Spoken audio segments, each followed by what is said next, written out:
Olá pessoal, muito bem, agora nós vamos dar continuidade, Vamos falar do início da adolescência de Jesus, tá?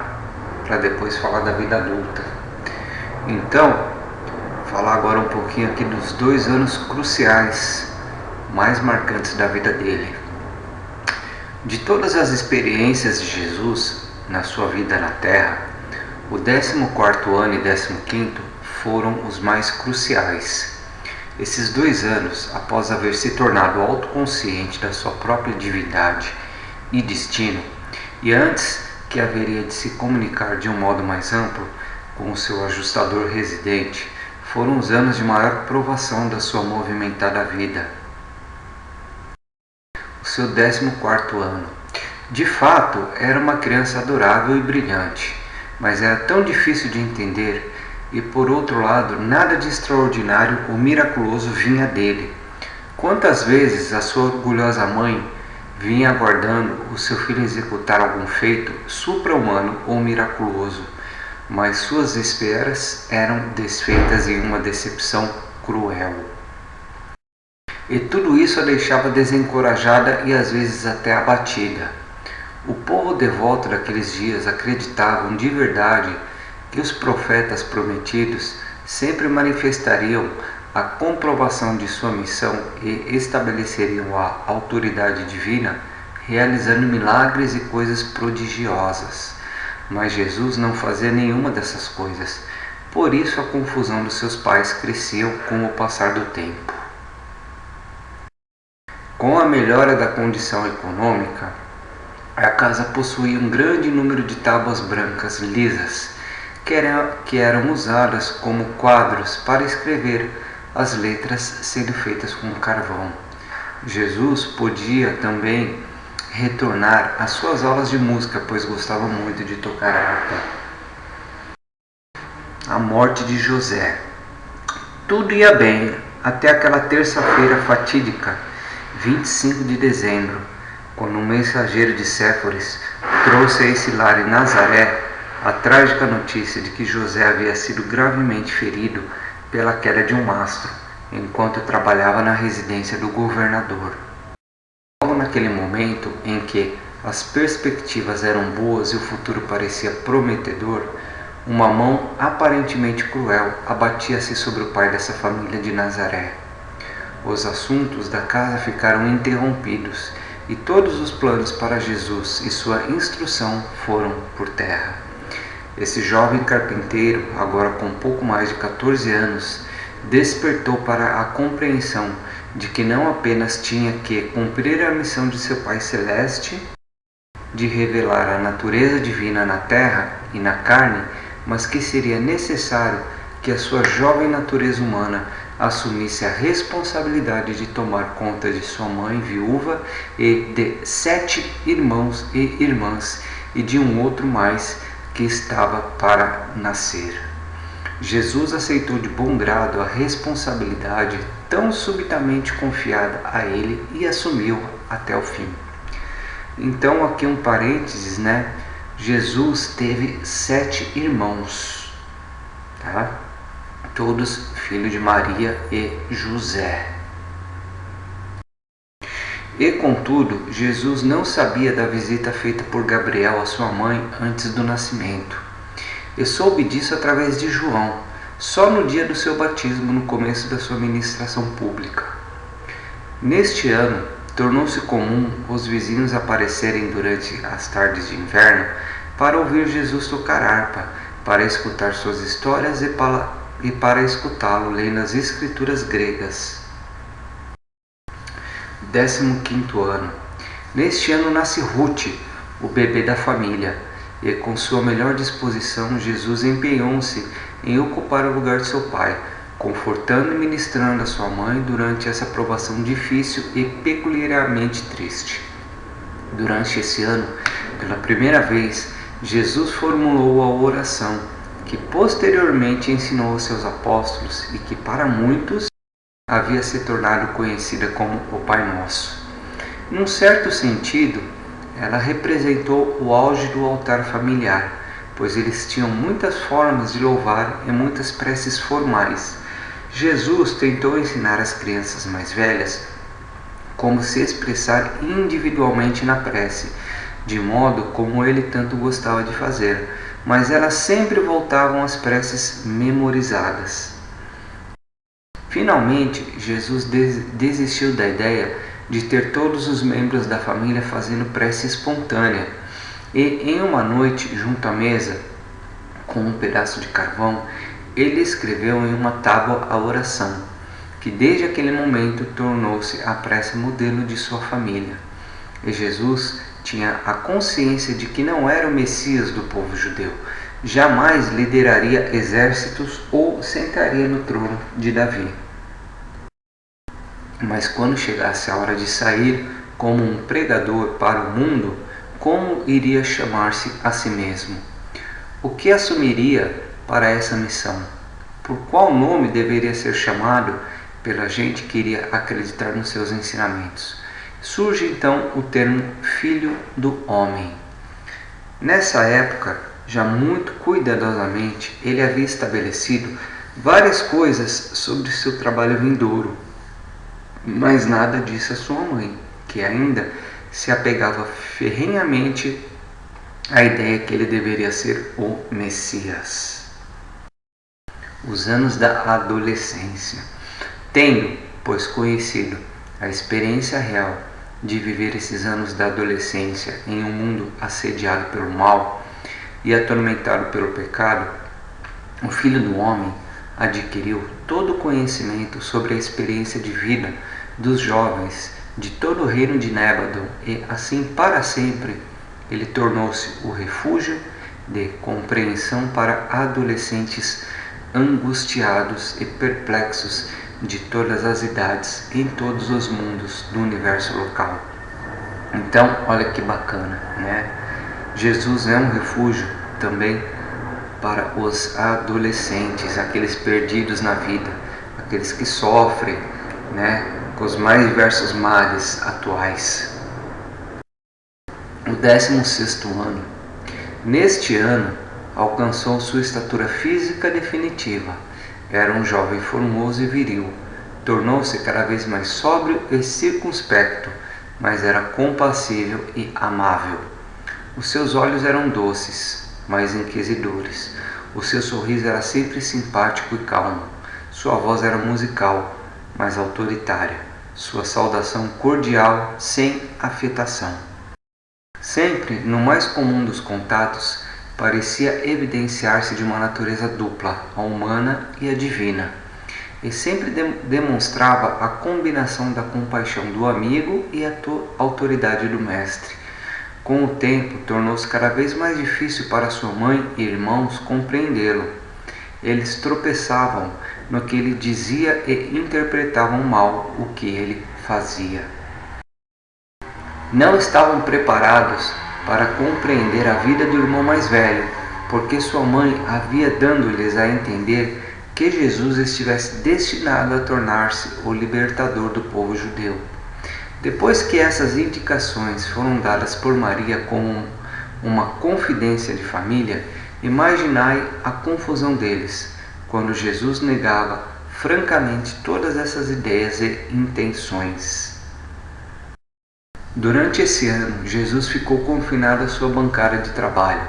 Felizmente, tinha muito trabalho. O que fazia era de uma qualidade tão superior que nunca ficava sem ter o que fazer. Lá pelo fim desse ano, já tinha se decidido que, depois de criar todos e vê-los casados, iniciaria publicamente o seu trabalho de mestre como um revelador do Pai Celeste ao mundo. Sabia que não iria se tornar o esperado Messias judeu e concluiu que era quase inútil discutir essa questão com sua mãe e decidiu deixá-la alimentar as ideias que quisesse, pois tudo que dissera no passado pouco ou nenhum efeito teve sobre ela. Desse ano em diante, ele passou a falar cada vez menos com sua mãe e com todos os outros sobre os seus problemas. Então Jesus também teve os seus sofrimentos pessoais, né? De não poder se abrir e se explanar com sinceridade, para não magoar a família. Ainda que muito jovem, era um pai real para a família. Passava cada hora possível com os mais jovens e de fato eles os amavam. Sua mãe afligia-se de vê-lo trabalhando tão duramente. Lamentava que ficasse dia após dia labutando na bancada de carpinteiro, ganhando a vida para a família, ao invés de estar, como tão carinhosamente haviam planejado, em Jerusalém estudando com os rabinos. O 17º ano. Nessa época houve uma grande agitação em toda a região, uma rebelião contra o pagamento de impostos a Roma. Estava surgindo um forte partido nacionalista que logo se chamaria Zelote. Os Zelotes, contrariamente aos fariseus, não estavam dispostos a esperar a vida do Messias. Eles propunham precipitar as resoluções por meio da revolta política. Um grupo de organizadores chegou a Nazaré para ver Jesus. Ele os escutou com atenção e fez muitas perguntas, mas recusou a aderir ao partido. Não quis revelar as razões que tinha para não aderir, e a sua recusa teve o efeito de manter à parte também muitos de seus companheiros jovens de Nazaré. Maria tudo fez para induzi-lo a aderir, mas não conseguiu levá-lo a ceder em nada. Ela chegou mesmo a insinuar que a recusa em aceder ao pedido dela de abraçar a causa nacionalista fosse insubordinação dele, uma violação da sua promessa feita ao voltarem de Jerusalém de que ele seria obediente a seus pais. Contudo, em resposta a essa insinuação, ele apenas gentilmente colocou a mão no ombro dela e, olhando para o seu rosto, disse: "Minha mãe, como pudeste?" E Maria retratou-se. Um dos tios de Jesus havia já aderido a esse grupo, e durante vários anos houve algo como um estranhamento entre Jesus e seu tio. No entanto, outras encrencas mais começaram a acontecer em Nazaré. A atitude de Jesus nessas questões havia gerado uma cisão entre os jovens judeus dessa cidade. Cerca de metade estava ligada à organização nacionalista, e a outra metade começou a formar um grupo de oposição, de patriotas moderados esperando que Jesus assumisse a liderança. A posição de Jesus tornou-se ainda mais difícil porque sua mãe e tio, e até mesmo Tiago, seu primeiro irmão, todos pressionaram-no para se unir à causa nacionalista. A sua família estava em tumulto, os seus amigos de juventude estavam divididos, e todo o contingente judeu da cidade estava em ebulição. E pensar que ele era considerado responsável por tudo aquilo. Algo tinha que ser feito. Jesus deveria reafirmar a sua posição, e foi o que fez, brava e diplomaticamente, para a satisfação de muitos, mas não de todos. Manteve-se no argumento inicial, sustentando que o seu primeiro dever era para com a sua família, que uma mãe viúva e 8 irmãos necessitavam mais do que o dinheiro poderia comprar, que eles tinham direito aos cuidados e à orientação de um pai, que ele não podia, em sã consciência, eximir-se da obrigação, colocar em seus ombros por um acidente cruel. Elogiou sua mãe e seu irmão Tiago por terem tido a boa vontade de liberá-lo, mas reiterava que sua lealdade a um pai morto o proibia de deixar a família. Não importava quanto dinheiro viesse a ser dado para o sustento material deles, fazendo a inesquecível afirmação de que o dinheiro não pode amar. Assim, a crise chegava ao fim. A agitação perdurou. A divisão dos sentimentos nunca fora totalmente superada, e foi essa uma das razões pela qual ele mudou-se para Cafarnaum tempos depois. O 18º ano. Em setembro, Isabel e João vieram visitar a família. João, havendo perdido seu pai, tinha a intenção de voltar para as colinas da Judéia e ocupar-se da agricultura e cuidar dos rebanhos, a menos que Jesus aconselhasse a permanecer em Nazaré para tornar-se carpinteiro. Quanto mais Isabel e Maria conversavam sobre seus filhos, mais ficavam convencidas de que seria bom para eles trabalharem juntos. João e Jesus tiveram várias conversas e falaram sobre muitas questões íntimas e pessoais. Quando terminaram esse encontro, decidiram não mais se ver, até que se encontrassem no Ministério Público depois que o Pai Celeste chamasse a ambos.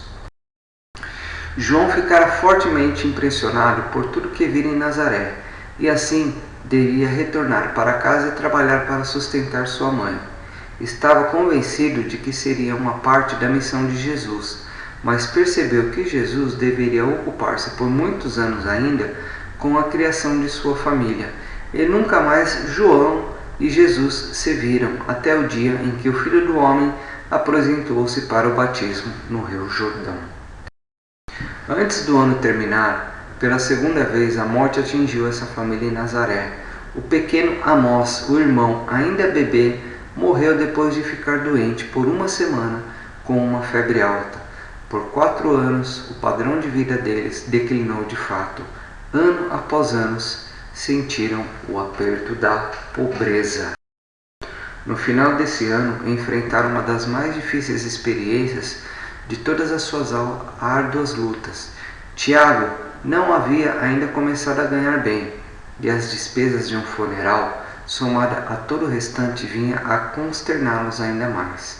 Jesus, todavia, diria apenas para sua mãe ansiosa e triste: Mãe Maria, a tristeza não vai nos ajudar. Estamos todos dando o melhor de nós. E o sorriso da mãe, bem que poderia nos inspirar a fazer ainda melhor. Dia a dia somos fortalecidos para essas tarefas, pela nossa esperança de dias melhores que virão. O seu otimismo sólido e prático era verdadeiramente contagiante.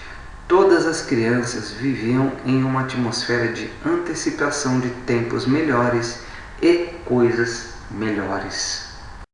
E a coragem esperançosa de Jesus contribuiu poderosamente para desenvolver neles um caráter forte e nobre, a despeito da pobreza deprimente que atravessavam. Jesus possuía a capacidade de mobilizar efetivamente todos os seus poderes de mente, alma e corpo para a tarefa imediata à mão. Isso, com a paciência inexaurível, fazia-o capaz de resistir serenamente a tantas provações da vida terrena. O 19º ano. No começo desse ano, Jesus havia conquistado totalmente a aceitação de sua mãe para seus métodos na educação das crianças. O estímulo positivo para que fizesse o bem, em lugar do velho método judeu de proibir de fazer o mal. Na sua casa e em todo o seu ensinamento público, Jesus invariavelmente empregou a forma positiva de exortação. Sempre, em todos os lugares, ele dizia: tu devia fazer isso, tu deveria fazer aquilo. Ele nunca empregava um modo negativo de ensinar, que se derivava de tabus antigos. Ele evitava colocar ênfase no mal, proibindo-o e ao mesmo tempo exaltava o bem por exigir que fosse feito. Então vejam, ele não falava as questões assim: não faça isso, não faça aquilo. Ele simplesmente riscou do seu vocabulário, do seu dicionário, a palavra não. Pois é, meus amigos, então vocês veem aí como que foi a vida terrena de Jesus, né? Os perrengues que ele passou, criando a própria família, né? De um pai ausente, a perda do irmãozinho mais novo, né? A esperança de todos, achando que ele fosse fazer coisas mirabolantes, liderar exércitos, políticos e tudo mais, né? O quanto ele teve que trabalhar para sustentar a família, né? Então, até uma próxima e vamos continuar falando sobre a vida de Jesus mais um pouquinho.